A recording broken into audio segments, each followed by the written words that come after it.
నమస్తే రమగారు. నమస్తే చే రమగారు, మంచి కథతో స్టార్ట్ చేద్దాం. ఒక వ్యాపారస్తుడి దగ్గర ఒక ఎద్దు ఒక గాడిద ఉన్నాయి. ఎద్దు గాడిద ఉన్నాయి. అయితే ఎద్దుతోటి పని చేయించేవాళ్ళు, గాడిదతోటి కూడా బరువులు అవి మోయించేవాళ్ళు. అది వాకిట్లో ఉండేది. ఒకనాడు ఎద్దు గాడిద మాట్లాడుకుంటున్నాయి. ఇందులో ఒక లొసుగే ఉందంటే, ఈ వ్యాపారస్తుడికి జంతువుల భాష తెలుసు. వినపడిందంటే అతనికి అర్థమైపోతుంది. అవి ఏం చెప్తున్నాయో ఏమనుకుంటున్నాయో ఆయనకి తెలుసు.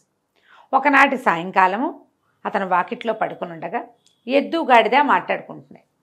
ఆ ఎద్దు చెప్తోందనమాట, నువ్వెంత సుఖంగా ఉంటావో, హాయిగా ఏదో నీకు నచ్చిన గడ్డి మేస్తావు, నీ మెళ్ళలో తాడు ఉండదు, నీ మీద బరువు ఉండదు. బరువు వేసినప్పుడు వేస్తారు, లేనప్పుడు లేదు. నువ్వు ఎంత నిదానంగా నడిచినా నీ కథ నడిచిపోతుంది. గాడిద నిదానంగానే నడుస్తుంది, పరిగెత్తదు గుర్రంలాగా, గాలపింగ్ అవి ఉండవు దానికి, అటా పోతూ ఉంటుంది. ఏదైనా ప్రయాణాలప్పుడు నిన్ను వాడతారు, లేకపోతే నువ్వు ఇష్టారాజ్యంగా తిరుగుతావు, స్వేచ్ఛ విహారివి నువ్వు. నా బతుక్కి స్వేచ్ఛ లేదు, పాడు లేదు. ఈ కట్టువైకేసి కట్టేస్తారు, తెల్లవారేసరికి నా మెడ మీద కాడి పడిపోతుంది. ఇక దున్నో అని దున్నిస్తారు, మెళ్ళు పుళ్ళు పడిపోతున్నాయి. ఏదైనా ప్రయాణం అనగానే బండి కట్టేస్తారు, బండి కాడి మోసి ఈ కాడి మోస్తే ఏది నాగలి మోస్తే ఏమో ఒక బరువు, మట్టి దున్ను బరువు అంతా, మట్టి దున్ను ప్రెషర్ అంతా నా మీదే కదా. అక్కడి నుంచి ఒంటెత్తి బండి, మా బండి ఉందిరా అని ప్రతి వాళ్ళని పిలిచి బండి ఎక్కిస్తారు. ఆహారమా అంతంత మాత్రం. నా దారిని నేను పోయి రుచికరమైన గడ్డి మేయటానికి వీలుండదు, ఎండుగడ్డి వేస్తారు. పొలంలో అంతా పచ్చగా కనపడుతుంది, ఎక్కడ తలొంచి గడ్డి మేయటానికి అవకాశం ఏముంటుంది? దానికి అవకాశం లేదు. నా జీవితం ఇట్టా అయిపోయిందని ఎద్దు చాలా దుఃఖంతో పరిపరి విధాలుగా వాపోయింది. గాడిదంది, అయ్యో తండ్రి, నీకెంత కష్టం వచ్చింది, ఓ పని చెయ్యి, రేపొద్దున తోలుకెళ్తారు కదా, నువ్వు నడవడం మానే, కూలబడిపో, ఆహారం మానేసి, తిండి తినద్దు, నీకేదో జబ్బు చేసిందని నిన్ను చేయటం మానేస్తారు. ఓ జబ్బు చేసింది అనుకుంటారు కదా, పనికి కొట్టేయి, పనికి మొండికెత్తమని గాడిద ఎద్దుకి సలహా చెప్పింది. విషయం అంతా విన్నాడు వ్యాపారస్తుడు. పొద్దున్నే పాలేళ్ళు ఎద్దుని తోలుకుపోయారు. తోలుకెళ్ళేసరికల్లా ఎద్దు ఇట్ట ఘాట్లోకి వెళ్ళంగానే, అదే చేలోకి వెళ్ళంగానే కూలబడిపోయింది. ఎంత కొట్టినా, ఎంత కేకలేసినా లేవల. మోకాళ్ళది కాళ్ళు ఇట్లా మడిచేసింది, బుర్ర పక్కకు వేళ్లాడేసింది. ఏం చేయాలి? సరే, వాళ్ళు ఏం చేశారు, దానికి ఏదో మందు పెడదామని ట్రై చేశారు. మందు పుచ్చుకోలేదు, మంచినీళ్ళు తాగలేదు. అతి కష్టం మీద నలుగురు కలిసి లేవదీసి ఎట్టా ఆగొట్ట ఇల్లు పొలము దగ్గర ఏమన్నా ఇంటికి తోలుకొచ్చి బిట్లో ఈ ఘాట్లో పెట్టుకుని పడేశారు. లోపలికి పడేస్తే అది హాయిగా అక్కడున్న గడ్డిని నెమరు వేస్తూ సుఖంగా విశ్రాంతిగా కూర్చుంది ఎద్దు.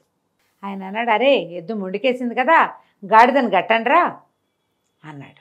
అనగానే హడిలిపోయింది గాడిద. ఎక్కడికి తీసుకెళ్తున్నారో దానికి అర్థం కాల, దానికి తెలియలా ఏం చేయబోతారో.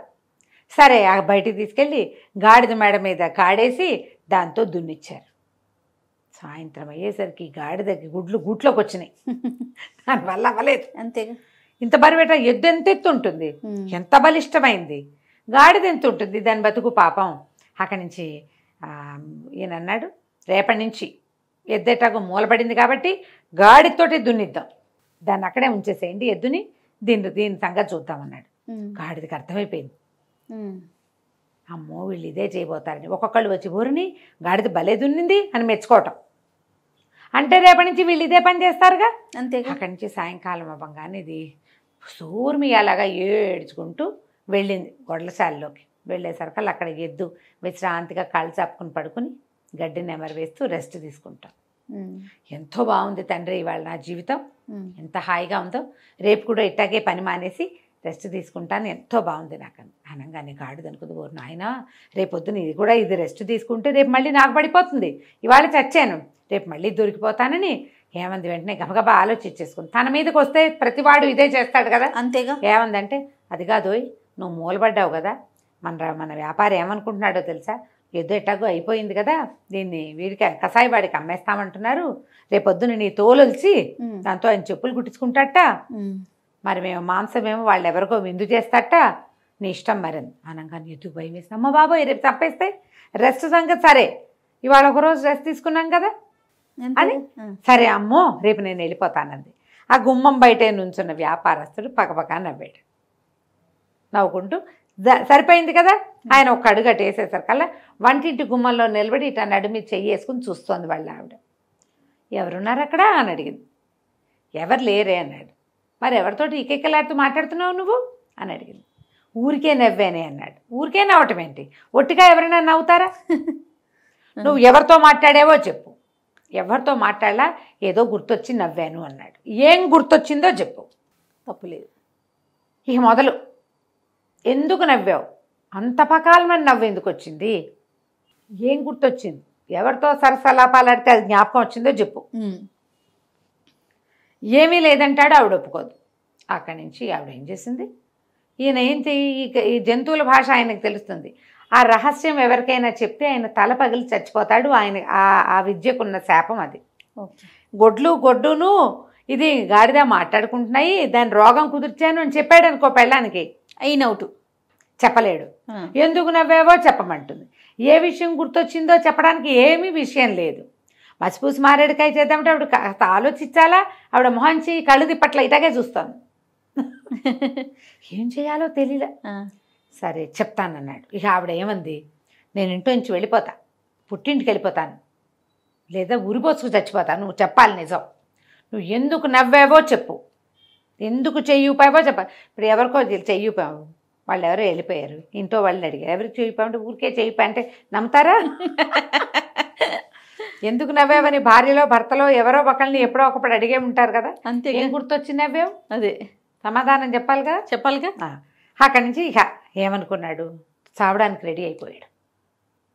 చెప్పేయాలి, ఇంకా ఈ రహస్యం చెప్పేయాలి. కాకపోతే దాని టైం చెప్పేస్తే పుసుకొని చచ్చిపోతే ఈ ఇల్లు వాకిలి వీలునామా ఇవన్నీ ఏట. అక్కడి నుంచి ఏం చేశాడు, గబగబా వీలునామా రెడీ చేశాడు. చుట్టాలు పక్కాలు అందరినీ ఒకసారి కంటితో చూద్దామని అందరినీ రమ్మన్నాడు. కూతుళ్ళు, కొడుకులు, ఒకళ్ళిద్దరు మనవలు, వియ్యంకుళ్ళు, బావమరుదులు, ఇద్దరు ముగ్గురు మరదళ్ళు, ఇద్దరు బొదినగారులు, మొత్తం గుంపంతా చేరారు వీళ్ళింటో. చేరాక ఏమైంది, ఇంతలో వాళ్ళ ఇంట్లో ఒక కుక్క కోడి కూడా ఉన్నాయి.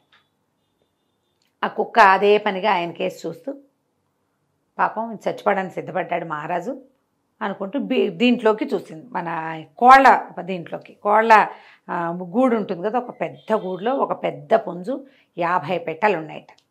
కోడి పుంజు ఒకదాని మించి ఒకదాని మీదకి దాటుతూ ఆడుకుంటుంది వాటితోటి, పెట్టెలతోటి. ఈ కుక్క అడిగిందట, ఏమై పుంజు మన ఆసామేమో మనని పోషించేవాడేమో పెళ్ళానికి సమాధానం చెప్పలేక చావడానికి సిద్ధపడ్డాడు.